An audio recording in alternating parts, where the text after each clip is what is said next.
ഇന്ന് ഞാനൊരു beef fry റെഡിയാക്കാൻ പോകുന്നത് കേട്ടോ.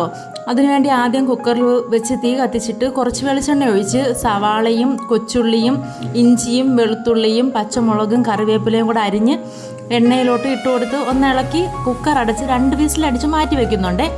എന്നിട്ട് പോയി ഇറച്ചിയൊക്കെ കഴുകി വൃത്തിയാക്കി നമുക്ക് കൊണ്ടുവരാം. എന്നിട്ട് 2 വിസിൽ കളഞ്ഞിട്ട് ഈ കുക്കർ തുറന്നിട്ട് അതിലോട്ട് കഴുകി വെച്ചിരിക്കുന്ന ഇറച്ചിയൊക്കെ വാരി നമുക്ക് ഇട്ട് കൊടുക്കാം. എന്നിട്ട് ആ ഇറച്ചി ഒന്ന് വെന്ത് വരുമല്ലോ. വെന്തെന്ന് വെച്ചാൽ ഇറച്ചിയിലെ വെള്ളം അതിലേക്ക് തിളച്ച് ഇറങ്ങി വരും.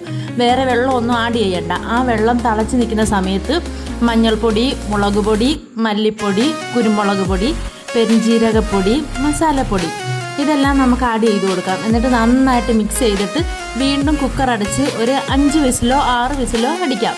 എന്നിട്ട് ഇത് നമുക്കെടുത്ത് ഒരു ചീനിച്ചട്ടിയിലോട്ട് തട്ടിയിട്ട് ഇളക്കി കൊടുത്തുകൊണ്ടേ ഇരിക്കാം.